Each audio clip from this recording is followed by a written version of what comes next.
RDT, MJP, POLYCET, COE, గురుకులం ఇన్ని సీట్లు తెచ్చుకున్నటువంటి మౌనికాబాయ్ వాళ్ళ ఇంట్లో మనం ఇప్పుడు ఉన్నాం. అన్న, ఇప్పుడు దాదాపు ఇన్ని సీట్లు వచ్చినాయి. ఇప్పుడు ఆ డాక్టర్ చదువుకు చదివించల్లా కొన్ని లక్షలు ఉండాలా. మీ అమ్మాయి ఫ్రీగా తెచ్చుకోండి, దీనికి మీరు ఏం చెప్తారు? ఫుల్ హ్యాపీగా ఉన్నారు సార్. చాలా హ్యాపీగా ఉన్నారా? ఓకే. సో ఎంతసేపు చదువుతా అంటే బాగా కష్టపడతా అన్న?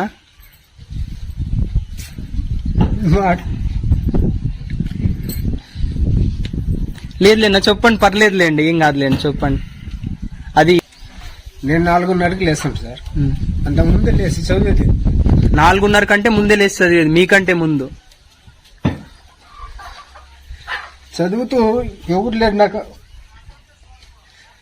ముగ్గురు వెళ్ళే కొడుకులు లేరు కాబట్టి ఒకే గోల్, డాక్టర్ కావాలి డాడీ అని. ఎంతన్నా డబ్బు ఖర్చు కానీ నేను చేస్తానమ్మా అన్నాను. కానీ అంత డబ్బు ఎక్కువ అవుతుందంట, ఎలా డాడీ అని. మనకు ఒక వరం లాంటివి వచ్చింది, అంటే ఆర్డిటీ ఉంది, మీ వరం నువ్వు ఎలా చేసుకుంటావు ఏమో, నువ్వు సీట్ తెచ్చుకుంటే ఆర్డిటీలో నీ డాక్టర్ అయినట్టే అనేసి నేను చెప్పాను. అమ్మాయి అదే గోల్తో హార్డ్ వర్క్ చేసింది, ఫుల్ హార్డ్ వర్క్ చేసింది. మాకు తెలియదు సార్ మీరు అక్కడ కోచింగ్ పెట్టింది అనేది తెలీదు. ఇక్కడ వచ్చారు ఏమ్మా అంటే మా పక్కన పల్లె వాళ్ళు, సెంట్రల్స్పల్లి అనే వాళ్ళు, వాళ్ళంతా అట్లా పోతున్నారు డాడీ అంటే, పో అక్కడికైతే వెళ్ళు అని. మీ దగ్గరికి నేను అసలు రానే లేదు సార్, ఇంతవరకు లేదు, నేను చూసే ఉండలేదు. ఏదో మా అదృష్టము, అవును మీ దయ మా అదృష్టము సార్.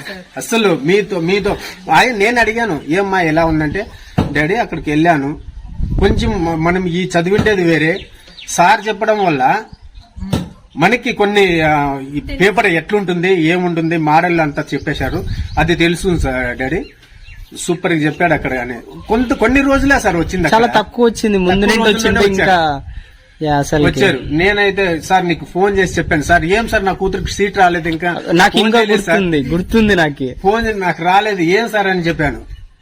నేను చెప్పినా అన్న మీకు ఆ రోజు వస్తాయి చూడన్న, వెయిట్ చేయండి అన్నారు. కానీ ఇది సార్ ఆపేత ఇదే నాకు తెలుసు ఖచ్చితంగా ఈ బాబుకి వస్తుందని. ఏంటి మీరు కూడా చెప్పారు సార్, ఎందుకు రాదు వస్తుందన్నా, మీరు కంపల్సరీ అమ్మాయికి రావాలని చెప్పారు. అలా చేసింది మా అమ్మ. సంతోషం, చాలా సంతోషం అన్న, అసలు చాలా బాగా మాట్లాడినారు అసలు. ఓకే, ఎట్లా ఫీల్ అవుతున్నారు మీ కూతురికి ఇన్ని సీట్లు రావడం? చాలా హ్యాపీగా ఫీల్ అవుతున్నాం సార్. మా కూతురు కష్టపడి బాగా చదువుకుంది, దానికి కూడా సపోర్ట్ గా వాళ్ళ చెల్లెలు కూడా బాగా చదువుకోవాలని సపోర్ట్ చేస్తా ఉంటది, చెప్తా ఉంటది సార్. బాగా కష్టపడింది నా కూతురు. మేము కూడా అనుకోలేదు సార్ సీట్ వస్తుంది, ఇంత బాగా రిజల్ట్ తెచ్చుకుంటుంది అనుకోలేదు సార్. సంతోషం అమ్మా, థ్యాంక్ యూ.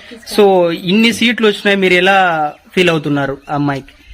చాలా బాగా ఫీల్ అవుతున్నాము. తనంతే చాలా గుడ్ టాలెంటెడ్, తను చూసి ఇంకా చాలా మంది చదువుకోవాలి, ఇంకా చదువుతున్నారు. మా పాప అయితే చాలా కష్టపడింది, చాలా మంచి అమ్మాయి. Okay, thank you. మా ఇన్ని సీట్లు వచ్చినాయి, నువ్వు ఎలా ఫీల్ అవుతున్నావు? సార్ నేను నా పేరెంట్స్ చాలా హ్యాపీగా ఫీల్ అవుతున్నాం సార్. గెస్ చేసినావా ఇన్ని సీట్లు వస్తాయని? Absolutely sir. Okay, very. నీ స్టడీ ప్లాన్ ఏంటి? నైట్ 10:30 దాకా చదివేదాన్ని సార్. మార్నింగ్ 4:35కి లేచి చదివేదాన్ని సార్. ఓకే, పర్ డే ఎన్ని అవర్స్ చదివింటావు? Per day 12 hours sir. 12 hours చదివినావా? అందుకే అన్ని సీట్లు వచ్చినాయి, వెరీ గుడ్. అండ్ నీ జూనియర్స్ కి ఏం సజెషన్స్ ఇస్తావు?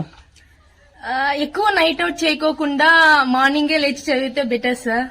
అప్పుడు చదివితే మెయిన్ లో ఎన్ని రోజులైనా ఉండిపోతుంది, త్వరగా గుర్తుకొస్తుంది సార్ మార్నింగ్ చదివితే.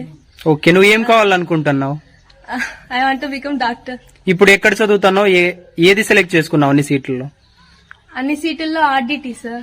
ఆర్డిటి ఇప్పుడు ఎక్కడ చదివిస్తున్నారు? ఆర్డిటి వాళ్ళు Vijayawada Sri Chaitanya college, Maitreyi campus sir. నీకు బాగా నచ్చింది ఆడంతా? బాగుంది సార్. ఏది నువ్వు సెలెక్ట్ చేసుకుంటే, మెడికానా ఎయిమ్సా? AIIMS super 60. ఎయిమ్స్ సూపర్ 60లో ఉన్నావు, అంతా ఫ్రీనేనా? Yes sir. Very good, very good.